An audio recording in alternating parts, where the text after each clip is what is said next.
Hello friends, তো সবাই কেমন আছো? আজকে তোমাদের কাছে আরেকটা নতুন ব্লগ নিয়ে আসলাম। তো আজকে গিয়েছিলাম আমার বোনের বাসায় মুশকিল আসান পুজো। তো মুশকিল আসান পুজো হয়তো অনেকে জানো, অনেকে জানো না। এটা হয় মানে যে করছে ও ছাড়া আরো 7 জন, 7 জন লাগে ব্রত করতে। হ্যাঁ, তো ওই ব্রত করতে আমরা আজকে গেছি। তো ওইখানে আমাদের সবাই এখানে নিচে বসে একটা অনেক কিছু নিয়ম আছে এখানে। তো তোমাদের তার সাথে আমি এটা শেয়ার করছি এখন সব কিছু। তো এখন এখানে প্রথম ফুল সাজিয়ে এখানে থালের মধ্যে উপরে একটা লাল কাপড় দিয়ে তারপর ঘট বসানো হয়। বসানোর পর সবাই মিলে ঘট বসানো হলো। তারপর এখানে পুজোর মেইন প্রসাদ থাকে চানা আর গুড়। তো এখানে আমরা প্রথম ঠাকুরের ঘট বসালাম। তারপর এখানে মুশকিল আসানে মূর্তি থাকে, ছোট ছোট মূর্তি বানানো থাকে। তো ওইখানে 7টা মূর্তি লাগে, ওই মূর্তিগুলা একটা একটা করে মূর্তি বসানো হলো থালের সামনে সামনে।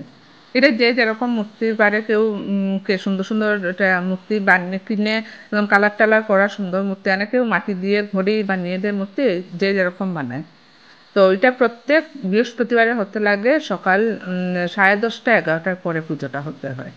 তো ওইখানে ওর মানে যে মানুষ করে, যে মুশকিল আসানকে দেবো, ও ঠিক করবে ওর বাসায় হবে পুজোটা। আর ওইখান থেকে আমি বলছি তোমাদের, কারণ অনেকেই মুশকিল আসান পুজোটা জানো না, তার জন্য আমি এখানে ডিটেলসে বলছি। আর যারা জানো তো জানো।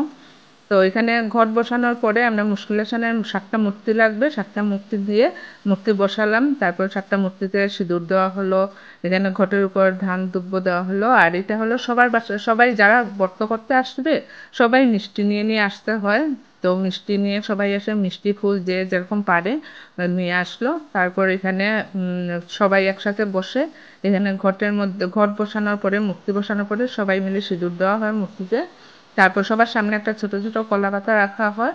ওইটার মধ্যে চানা গুড় আর যে বর্ত করছে ওর ঘর থেকে ওর ঘরের মিষ্টি সব থালে থালে দেওয়া হয়। যে এখানে প্রথম আমরা বসে সাজাচ্ছি, এখানে সবকিছু সাজিয়ে তারপর পানের ফিলিও থাকতে হবে, পানও দিতে হবে। মুশকিল আসান ঠাকুরকেও পানের ফিলি একটা দিতে হয়।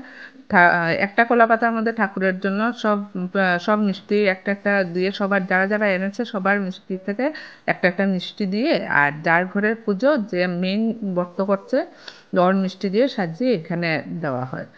তারপরে সবাই বসলাম, বসে এখানে প্রথম আমরা করব এগুলা, সবাই হাতে ফুল নিয়ে। আর ওই কাপড়টা, যে লাল কাপড়টা দেখছো, ওই কাপড়টার মধ্যে সবাই আমরা ধরে বসে, আর একজন যে মেইন থাকে ও এখানে মানে করবে, বাচালিটা করবে।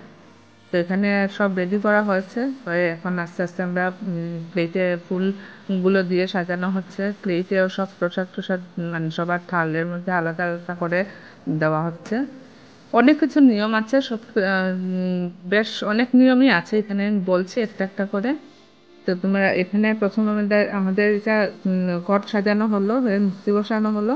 তারপর সবার সামনে কলা পাতা দিয়ে এখানে এরকম মিষ্টি দিচ্ছি, চানা গুড় এগুলো সবার থালে একটু তো দেওয়া হচ্ছে। আর এখানে ধানের ফিরি দেওয়া হবে।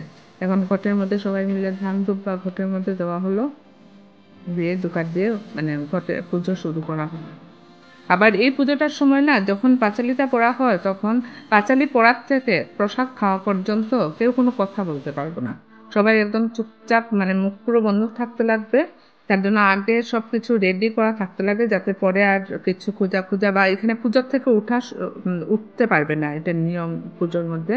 মানে এখানে বসেই তোমার পুজো পুরো শেষ করে তারপরে তুমি কথা বলতে পারবে, তার আগে তুমি কথা বলতে পারবে না। তো এখানে সবকিছু তার জন্য রেডি করা হচ্ছে একটা একটা করে। আমি অনেকবার করেছি পুজো। আমি আমার বড় দিদি মানে মিষ্টি দিদি বলি, আমি আর মিষ্টি দিয়ে এখানে সবার মধ্যে আর পূজা কেউ করেনি, প্রথম ওরা করছে। আমরা দুজন 7 8বার পুজো করেছি। খুব মানে এই ঠাকুরকে কোনো, যদি কখনো কোনো বিপদে পড়ো, কোনো মুশকিলে পড়ো, তখন এই মুশকিলেশন ঠাকুরেরকে ডাকলে একদম খুব জাগ্রত, উনি একদম মানে সাহায্য করবেনই সব সময়।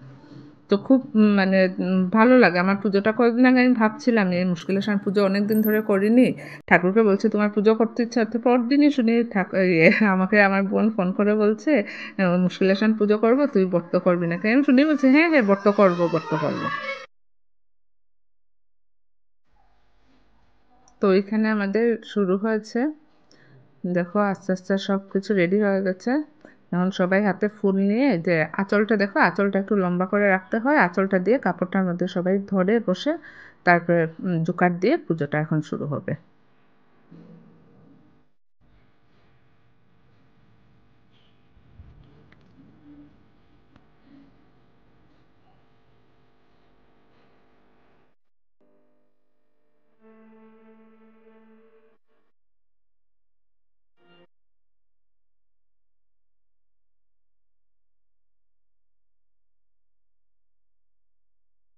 এখন পাঁচালীটা পড়া শুরু হয়েছে।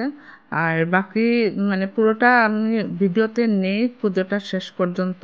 পাঁচালী পড়ার পরে সবাই সবাইকে সিঁদুর দেব। তারপর সবাই সবাইকে প্রসাদ একজন আরেকজনকে দেব, দিয়ে তারপরে সবাই প্রসাদ খাবো। খেয়ে তারপর এখান থেকে জোকার দিয়ে আমরা পুজোটা করবো। তো আমার পুজোটার শেষ পর্যন্ত পুরোটা করিনি কারণ ভিডিওটা আর নেই। তো এতটুকু পর্যন্তই, এখানে পুজোটা শেষ হবে তারপরে সবাই। তারপর এখানে ওরা দেখো ওইদিন মানে যার বাসায় বর্ত ওই সবাইকে ইয়ে খাওয়াতে লাগে। তো এই পুজোতে আবার মাছ ডিম শুটকি যে যা পারে আইটেম করে সবাই মিলে খাওয়া হয়। তো এখানে এখন সবার উপোস ভাঙার পরে সবাই একটু চা খাওয়া হচ্ছে, সবারই সকাল থেকে চা খাওয়া হয়নি। তো সবার চা খেতে ইচ্ছা হচ্ছে। আর এদিকে মিষ্টি যারা বর্ত করেছে সবাইকে প্রসাদ আবার দিয়ে দিতে হয়, তো সবাইকে বক্স করে করে সবাইকে প্রসাদ দিয়ে দেওয়া হচ্ছে। এদিকে আমার বোন সব সকালে উঠে ও নিজেই সবার জন্য রান্না করেছে, অনেক কিছু রান্না করেছে আর ভীষণ টেস্টি হয়েছে রান্নাগুলো। তো এখন আমরা একটু একটু ওকে হেল্প করছি কিন্তু ওই সব করেছে। এই যে ওর বড় দিদি দেখছো, আমার 2 মাস দিদি, এখানে দেখো অভি সবার থালের মধ্যে থাল গ্লাস দিল, ও কাজ করবে। তারপর লেবু নুন সব কিছু ও সাজিয়ে সাজিয়ে দিচ্ছে। আর এদিকে ওরা ওদেরকে আমার বড় দিদির খুড়ি শাশুড়ি আর ওর ননাস ওদেরকে এখানে খাওয়াতে বসানো হয়েছে। আর এখানে বসে ওরা দেখো কি সুন্দর আড্ডা মারছে, কি গল্প করছে, খুব গল্প জমেছে। আজকে সত্যি খুব আনন্দ হয়েছে, খুব মজা করেছি, খুব হুলস্থুল হয়েছে। তারপরে আমরা এখানে বসে গেলাম সবাই নিচে, বসে এখানে খাওয়া শেষ হলো আর বৃষ্টিও এসে যাচ্ছে। খাওয়ার পরে আর একটু ওয়েট করিনি, খাওয়া শেষ হয়েছে, পান খেয়েছি, প্রসাদ নিয়েছি আর বাড়িতে রওনা দিয়েছি। কারণ খুব জল সব দিকে, বৃষ্টিও হচ্ছে, ফ্লাড হয়ে যাবে, তাই আমরা তাড়াতাড়ি তাড়াতাড়ি এসে গেছি। আর ভিডিওটা যদি তোমাদের ভালো লাগে তো লাইক করবে, সাবস্ক্রাইব করবে। তো আজকের জন্য এখানে বাই বাই।